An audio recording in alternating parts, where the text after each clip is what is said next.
Mitch, are you a coffee drinker? Yeah, I'm already coffeeed up, so gotta Okay, pace okay. myself. One more How cup and I is might fall face first, but good to be here. man? How are you doing? I'm doing well. We're on? So we're on right now. We're We just on. jump right into it. Okay, so I don't know We're if there's jumping right I in. don't know if there's a video component, Anastasia. I'm glad you had me on, but if there is a video component, I just want to show off because the screen's cut off. Just this little Billikens crew neck sweatshirt that I have on that I wore. You can see the little dark Billiken there, half white, Yep. half gray. So different than when we went to school there, but yeah.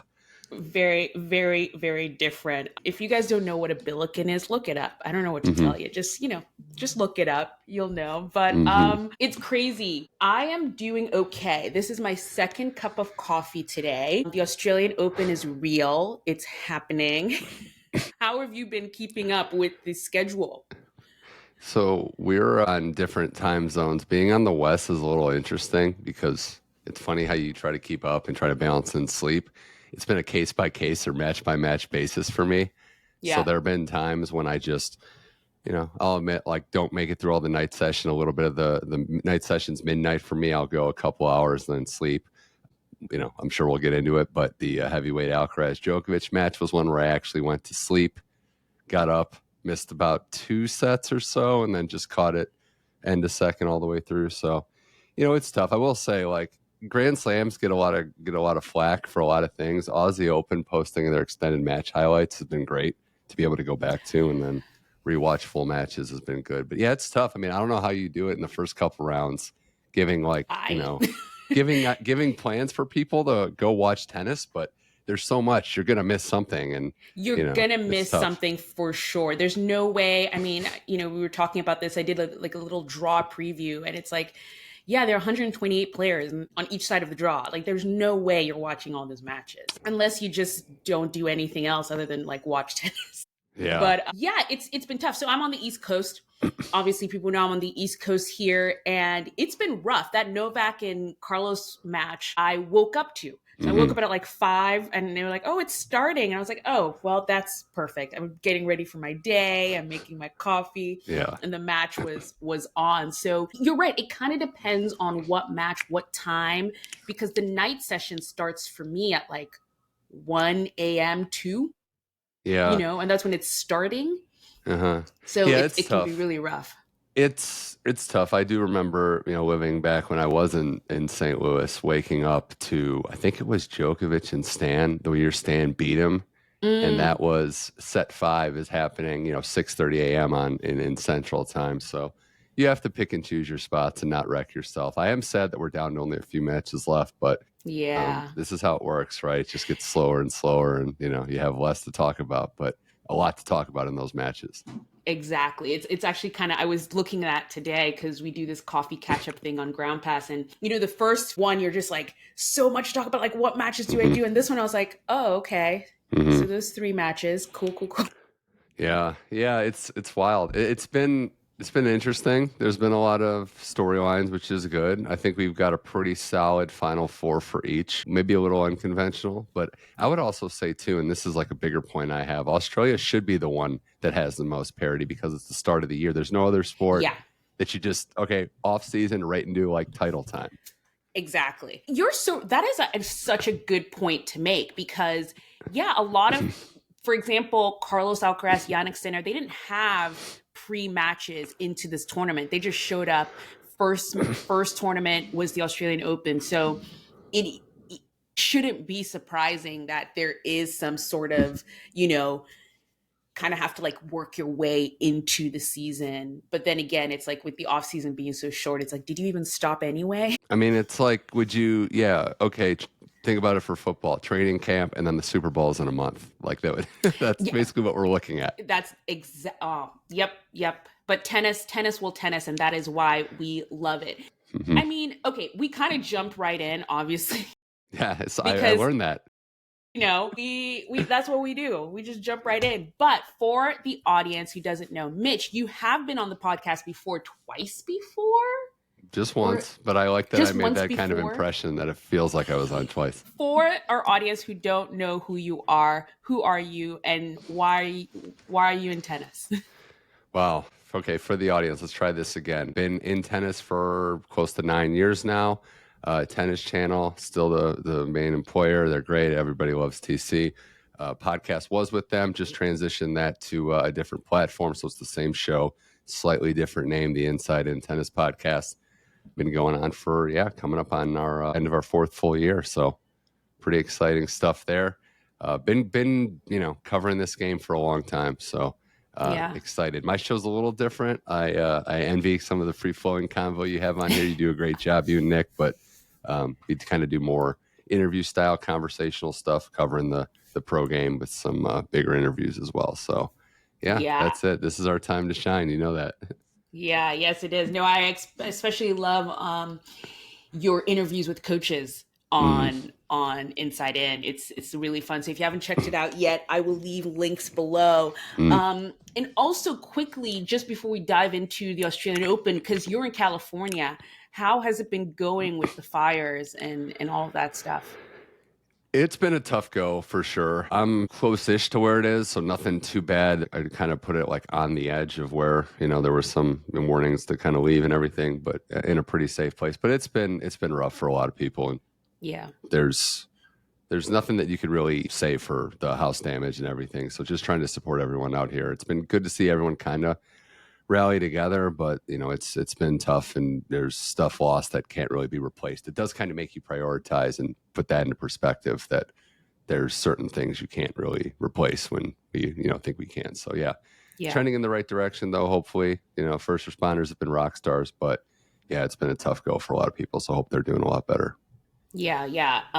It really has been rough. I know people who had to evacuate, and I will leave in the link of this podcast all the information you need on how you can help the wildfire recovery in California. So yeah, jumping back into the Australian Open, we're at the tail end. I would say we're not at the end. We're at the tail end. We're in the semifinals. The semifinals have been set, and I wanted to jump on with you to just preview a little bit this semifinal round and how it's been going before we jump into specifically the preview, because we're based in the States. And I think for a Grand Slam, I don't know about you, but first of all, there were a lot of Americans in the draw, and a lot of Americans made it into the second week. I think a lot of American tennis players were the stories this tournament.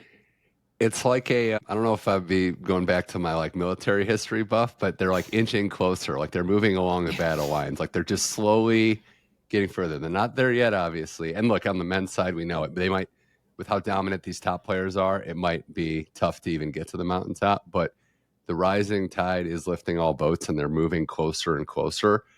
This young generation is what stood out, because you can take it in a lot of ways, Anastasia, but on the men's side especially, looking at Werner Tien, looking at Mickelson, looking at these guys that kind of push through, there is a real depth to the talent pool that outside of maybe Italy on the men's side, I don't know that any other country has. It's been really, really cool to see just the progression of American tennis, especially on the men's side. The women's side has had this for a while, but there's young talent on their side continuing to come along. So I've been impressed. It's not, and the seeds is the other thing, right? Like people discuss like, oh, should they go down seeds? I don't think you should ever get rid of 32 seeds at this point. Also, I think the talent level is so good. You still get popcorn matches in the second, third round. Oh yeah, 100%, especially this tournament. If anything, that this specific tournament proved that. But no, it's been great to see. I think at the end of last year, I started sort of looking into lower level tournaments. We all see the success that Italy has had in terms of their depth of players. And, you have Yannick Sinner, you have Jasmine Paolini, and they just seem to have like so many great players that are coming up the rankings. I wanted to see what are we doing in the States here to sort of help promote that sort of like grassroots, lower level growth from within, really, especially at the challenger level. I went to my very first challenger at the end of last year, got to meet a lot of these players that actually ended up further in this tournament. You have Badosa Veretti, you have Werner Tien. It's really great to see them making this sort of jump. And I think as tennis in general becomes a lot more popular in the United States, I think this is the perfect time and the perfect sort of advertising for going to these lower level tournaments. It's like, yes, you see them all in the Australian Open. You don't need to buy a ticket to Australia to go see these players. They were playing in Champaign, Illinois a Yeah, few months ago. you're exactly right. You asked what's been good with Italian tennis. The answers that keep coming up are structure, a lot of local events, a lot of ITF events. American Challenger Tennis has really improved the last couple of years with structure, with big events. Look who dominated some of these events the last couple of years. Ben Shelton, Alex Mickelson, Leonard Tien. Now they're having success at this level. The Yeah. correlation is certainly there because, not to sound like too American here, but the athleticism and the talent pool is here. You just have to develop it because tennis is such a structured and difficult sport to succeed in. But Yeah. hats off because there's no coincidence that the number of challenger events has propelled a lot of these players to success.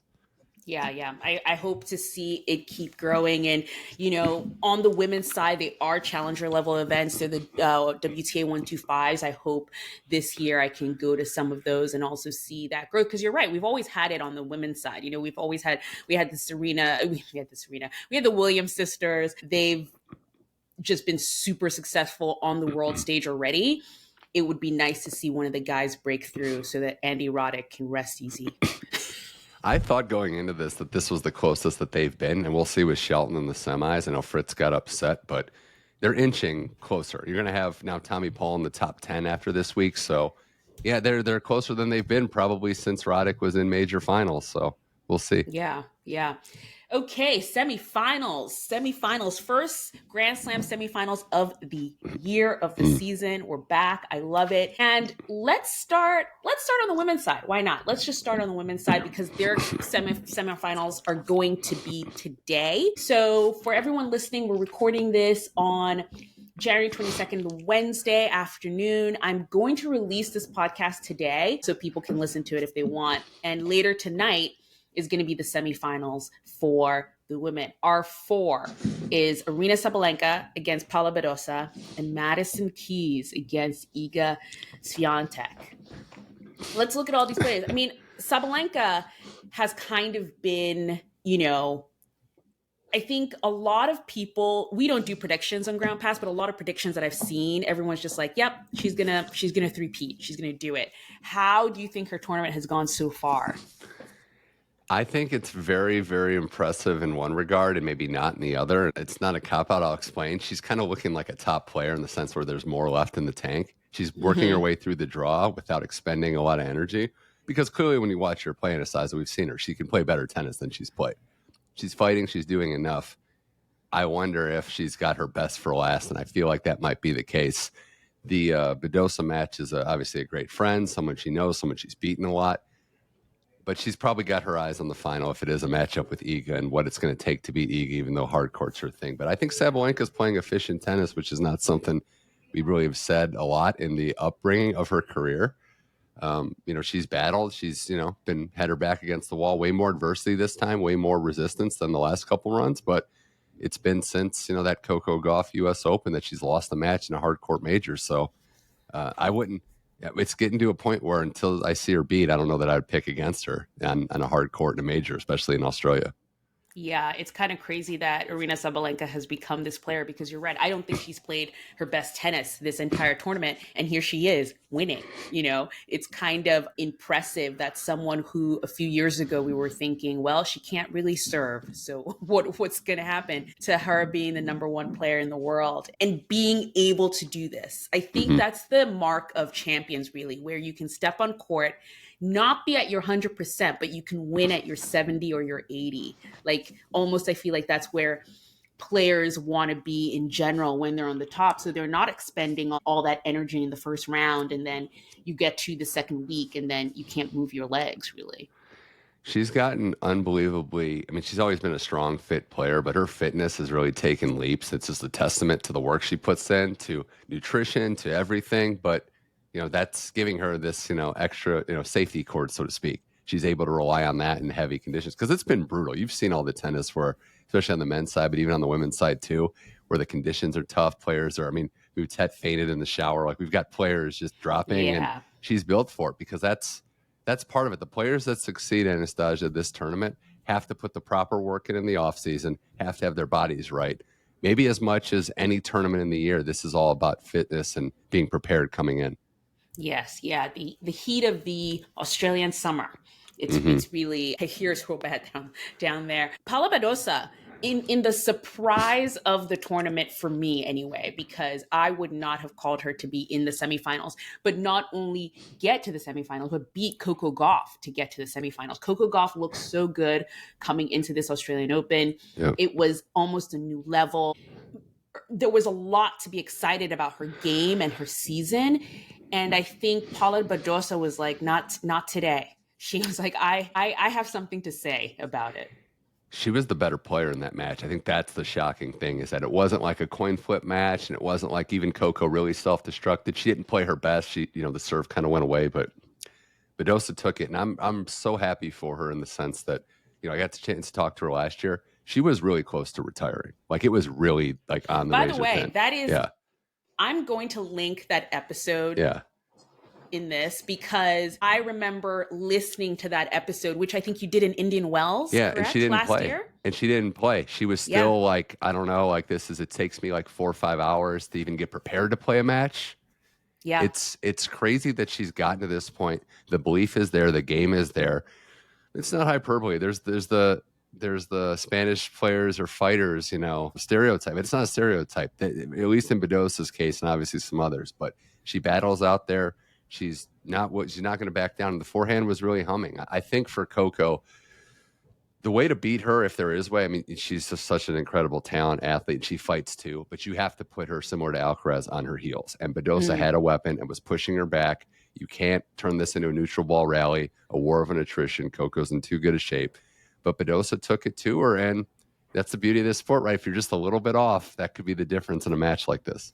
Yeah, it's so much can flip a tennis match. And I think a lot of times people look at score lines, and they're like, oh, I know what happened. And I always say, go watch it. It was either closer than you think, or there's always something. But it's really impressive to see Paula Badosa. She's going to leave this tournament back in the top 10. Yeah. Again, when I listened to the episode that you did with her in Indian Wells, I thought, wow, that's it. Like, I really thought that was it. And to see her make this complete 360, not even a 180, this is a complete 360, is pretty impressive. Love to see it. I love her as a player, and she's going to be playing her best friend. I mean, I think Sabalenka is always at the top of this matchup, but I mean, who knows? This might be the moment.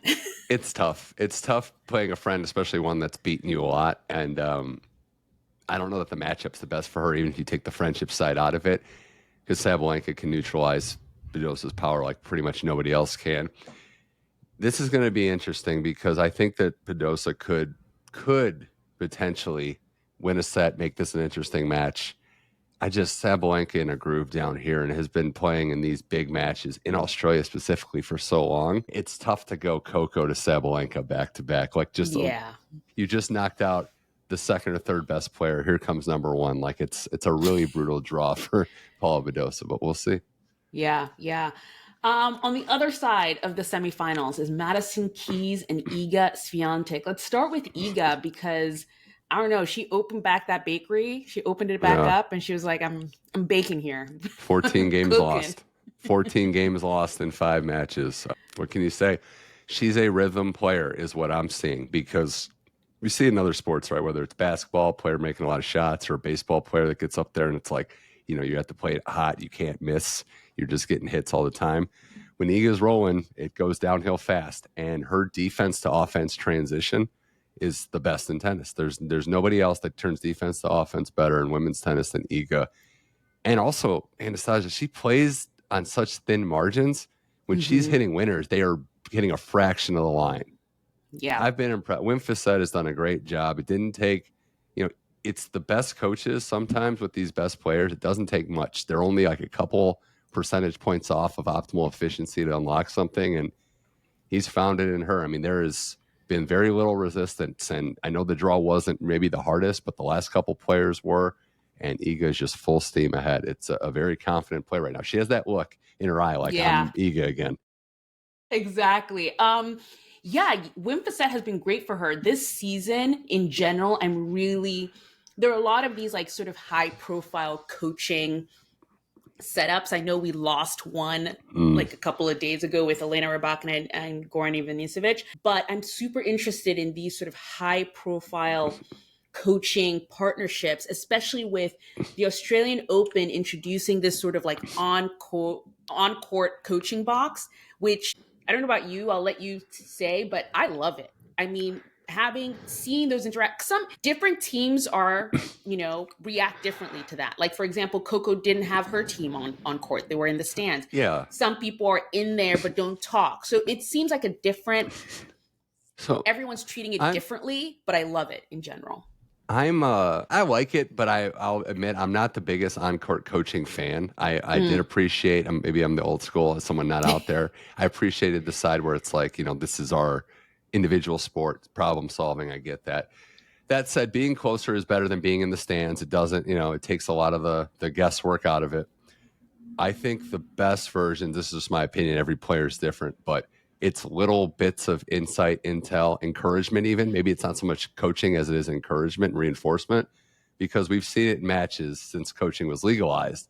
Too much can be a bad thing. When you're looking at your coach every point, then you forget to think yourself out there. So I think this is an improvement, though I will admit I kind of like the players that just figure it out themselves and don't go to their coach. So and don't look at their coaches and stuff. I think for me, it's weird because tennis is quote unquote individual. You're alone on court. It's just you against your opponent. But at the same time, there's so much of a team behind each of these individual athletes that I like that is being highlighted a little bit. Because, I think there might be a little bit of almost false advertising. I want to say it's like, Iga Swiatek doesn't just like pop out on the streets of Poland, picks up a racket and says, well, here I am, a tennis player. No, she has a team behind her that makes her who she is as an athlete. And it's nice to kind of starting to sort of open that up a little bit so that the fans can see what that process is like. Yeah, I just want to know who's in the box. Like there's some that are bigger than others. I mean, Tsitsipas got in the Badosa box. I'm like, okay, so it's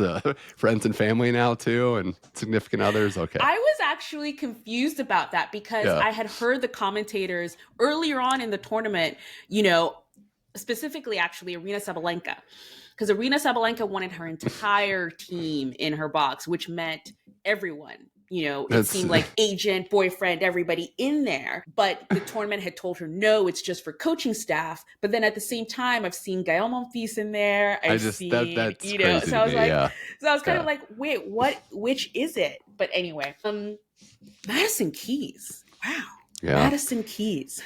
Pleasant surprise of the tournament. Now, again, she came in to the Australian Open with a title. She won a title in a tournament just before. So she was coming with good form, but we know how these things go. I think there's a trope in tennis that, you win the tournament before Grand Slam, you come into the Grand Slam, doesn't really sometimes translate into winning at the Grand Slam. Obviously, there are people who've done it where Carlos, he won the first time he won Wimbledon, he won Queens before. So it's happened before, but Madison Keys in the semifinals was not something I had predicted or even thought would happen.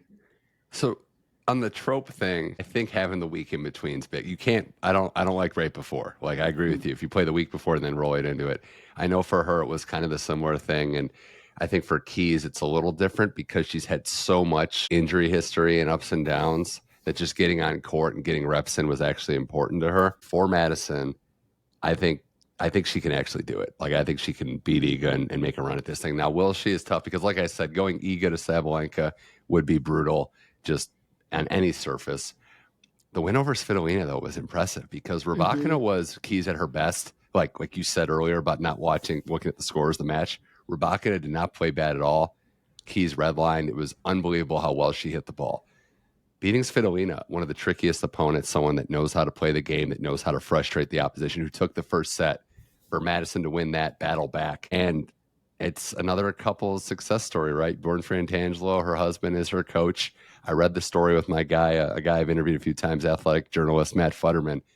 She asked him originally, and he said no first. She's like, I don't know if this is a good idea. So she had to convince him to be the coach, which is insightful. And look, the thing with Keys is that she can hit the ball, Anastasia, as well as anyone in tennis. Like, I don't think there's even Sabalenka, she's right up there. But she struggled with variety. She struggled with a plan B, a plan C when it's not going her way. And there's been issues with her consistency and her health. But both of those things seem to be okay right now. Keys can give Iga problems in the match. And I think when Madison's playing confidently, there's another level of her game. There is an ability for her to just block out the noise and play well. So I would not be shocked if she pulled off the upset. It would be my initial thought on this match. Yeah, that would be pretty incredible for her. But, looking into researching for this episode and all the stuff, like the first time she made the semifinals of the Australian Open was in 2015. Like, so she's been here before. She's not even 30. She's not even 30, and I think she's been knocking on the door of this sort of Grand Slam win for so long. It would be nice to see it finally happen. And you're right, she's playing well. She has some new equipment, playing with a new racket. I think it's nice to see someone who, and here's the thing, we have just said, oh, she's young, but she's also been doing this forever. Mm-hmm. So it's nice to see someone who's been doing this forever, willing to still stick with it, make changes, try and improve. Madison Keys, very impressive at this tournament and really excited. Of the two semifinal matchups, the Iga Madison one is definitely the one that I'm going to, sacrifice my sleep for. I think Iga's serve is going to be the key to this match. If Iga's barreling in first serves, hitting her spots, neutralizing Maddie on that return ball, it's probably going to be a straight set Iga win. Like, that's just probably how this goes. But if Iga doesn't hit her targets, we get to the second serve and Keys starts ripping winners or putting Iga on her heels. I said Iga's got the greatest defense to offense. That won't matter if she's not getting her first serves, and like Keys can neutralize that. These are best of 3 matches. There's a lot of momentum swings. For this one, I do think the winner of the first set is huge because whoever's down a set in this match, it's going to be, Iga's shown an ability to kind of capitulate a little bit when she's down. Keys, same way. And if Iga's up a set, she can run downhill. So I think it's so important for Keys, especially, to get off to a good start, prove she belongs in this match. If she wins, then it would be probably Sabalenka. I don't know if you were at that U.S. Open match a couple years ago, but that was tremendous, and she could have easily won that match. I was at that match. Yeah. And she was this close. This so is going to be out in videos. Yeah. It was this close. Those girls were hitting. That was a fun match. I would love to see it again in Australia. That would be exciting. That would be Madison Keys kind of pulling it back, because I think she was really devastated by that loss to Aryna Sabalenka at the U.S. Open. What was that, 23? Yeah. So exciting. The men's side. All right. Okay. So on our men's side, we have Yannick Sinner versus Ben Shelton. And on the other side, we have Novak Djokovic versus Alexander Zverev. These, again, I'm not a big draw person, big predictor person, but, you see it, you look at it, you kind of, you put your 2 and 2 together. These are not the 4 people, the combination that I thought were going to be in there. Yes, there's some. I did think Zverev and Sinner would make it, but the others, I'm just like, I did not see this coming. Let's start with Novak Zverev. Novak, still at it. He's still at it. What he did against Alcaraz was incredible. It shows you how much work is put into a match. I think we can have another talk about Carlos at a different day, that talent doesn't win everything, that there's other elements to the game, strategy, preparation. He's the most talented player in tennis, but Novak proved that the old dog's got some new tricks up his sleeve, and his ability to play the big points, to strategize, to adjust mid-match is crucial. I thought Zverev was coming into this match overlooked, and I actually thought this would be a tricky matchup should Djokovic get through. The thing with Djokovic, you wonder, though, is at his age, bionic man, defying father time, 37 going on 38. I know he got the extra day off, which is huge, Anastasia, but following up Alcaraz with Djokovic, with Zverev, is a brutal back-to-back. Is he going to have enough left in his legs? Is he going to be able to return as aggressively? Because Zverev, who could have lost to Tommy Paul, kind of stole that one. I think it's going to be tough for Djokovic to find the energy well. I think he's got to get into the match. He's got to find a way to just neutralize Zverev early and turn it into a rock fight, because this could be a tough one for Zverev or for Djokovic. Zverev has beaten him before on hard courts. Saw that stat, 9 Grand Slam semifinals for Zverev, the most of anyone who's never won a major. So he's not going to back away from this moment too. But Djokovic to even be here, given everything that's went down, given what he's already accomplished, you just unassailably the most accomplished player this sport has ever seen. Yes. Yeah. No, coming into this, looking at the draw, I thought he was going to go down to Mahak. Then I thought he was going to go down to Yuri Lehechka. Then I thought he was going to go down to Carlos Alcaraz. So, I mean, it is pretty impressive to see, because those players that I just named, they're not scrubs. They're not bad players. People keep talking about Thomas Mahak as he's the next, player to break into the top 10. These are really great players. And it just seems Novak has found another level and another sort of, fitness era in this sort of 37, 38-year-old body, bringing in Andy Murray, maybe that was extra motivation and just having someone there. What I was thinking the other day, I was like, is this Novak just being like, I'm going to get Andy Murray to be my coach and I'm just going to show him I still got it. Yeah, I think it's funny though. The motivation thing is true because I'm the best. I want to be the best of the big three. I want to be the best of all time. And now it's, I want to prove to these young guys that I'm still here. Because now it's like, in a weird way, he's motivated to not be written off. Yeah. I think that Alcaraz match was master in strategy and a master in knowing when to ramp up, winning a set and then going right and getting the early break, the Novak special. I just think Zverev has been under the radar this whole tournament. The Tommy Paul match, which Paul was up breaks early in each set. I mean, Zverev will fight out there. Zverev's in what most of us would say, right, are his peak years. This is a golden chance for him, right? There is, the other side of the draw has Sinner on it, obviously, but Zverev's back in the mix. Last year, he suffered one of the most brutal losses. I mean, he lost a lot of big matches and majors, but in Australia against Medvedev, that one still makes him sick. So I think that if Zverev can push Djokovic back, and if Djokovic's legs are tired, which everyone does get tired, he had the hip issue, Zverev is a live underdog in this match for sure. Yeah, no, definitely not one to overlook in that matchup. And then the next semifinal is Sinner versus Ben Shelton. Now, I think we can quickly touch on Sinner. I think everyone had Sinner at this, considering his draw. I think everyone had Sinner in the semis. I think everyone had Sinner in the finals. Who knows? But I don't know if anyone had Ben Shelton to be his opponent in the semis. You have to take advantage, right, of your draw and your opportunity. And Shelton's just going through all these Italians right now, which is what I'm realizing. We're on number 3. But look, there's one there. Shelton has played big points huge. He's ramped up. He's playing smart when he needs to. But it's also fair to say he can say thank you, Werner Tien, knocking out Medvedev. He can say thank you, Gael Monfils, knocking out Fritz. Sometimes you get luck. You have to get luck in these draws, and that's what's happened. But that last, I was watching the match last night, the later one all the way through. But the Sonego match was interesting because both guys were nervy early. Shelton finds a way to win the first, gets the break in the second, wins that.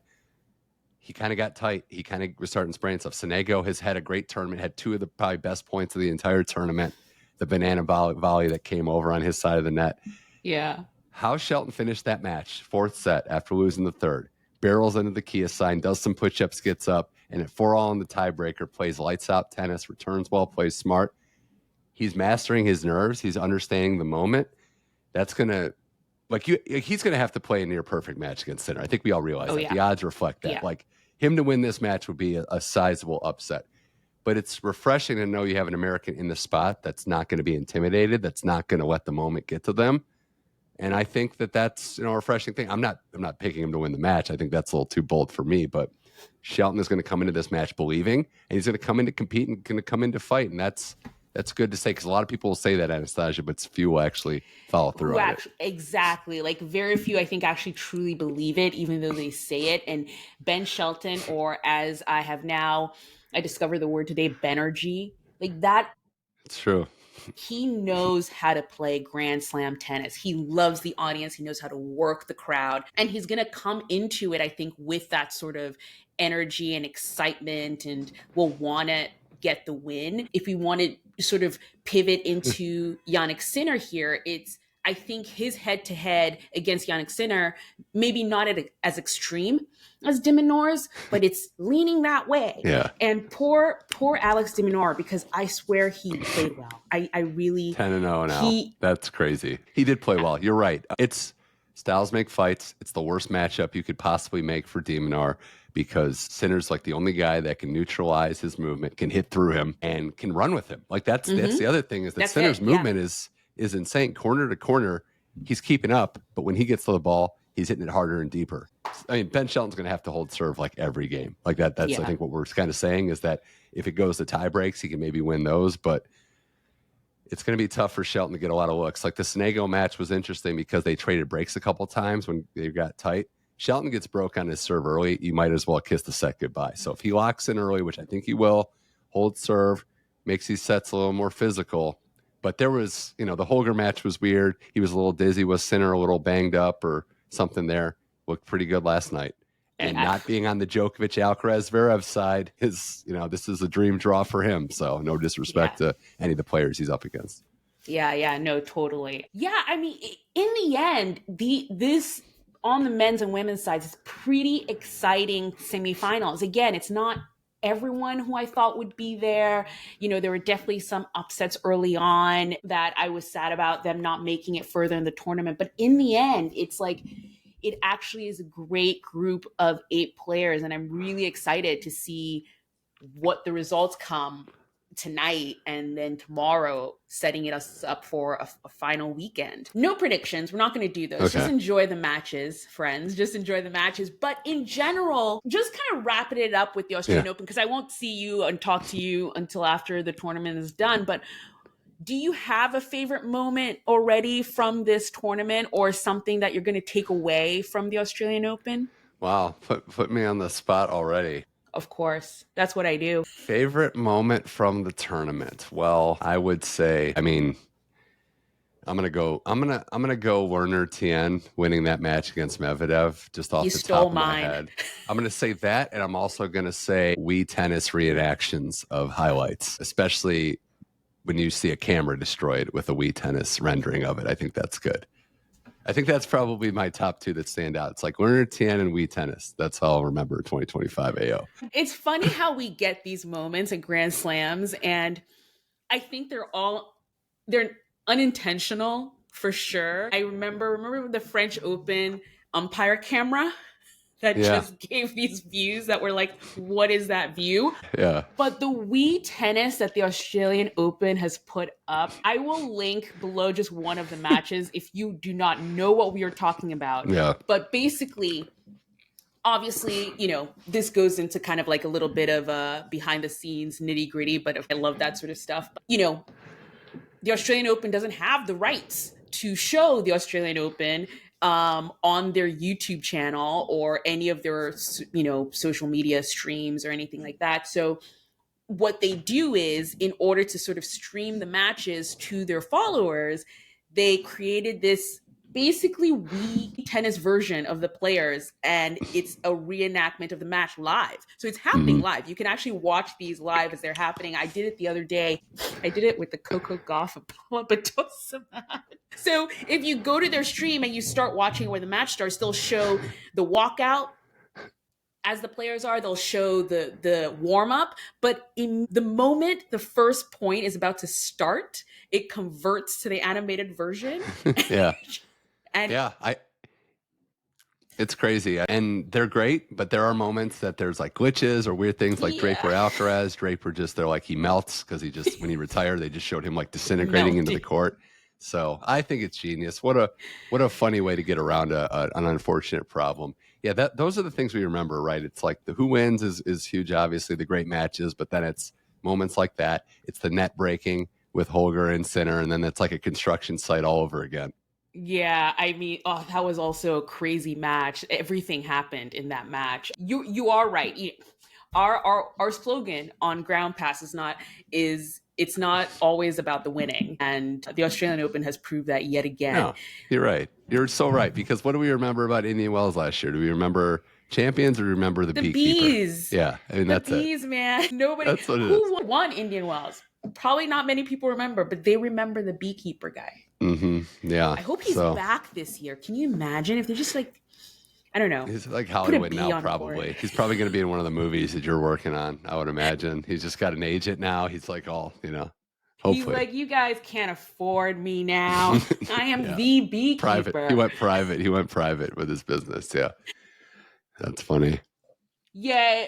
Mitch, thank you for joining me to do this quick, unscripted semifinal catch up of the Australian Open. It's been great. I think a lot of the people who, not everyone, but a few people who listen to Ground Pass don't get into the nitty gritty of things, but it's nice to sort of dissect these matchups and these players and, sort of teach people what makes them who they are and what makes these matchups crazy. And yeah, I love these like little quick analytical podcasts that we do together.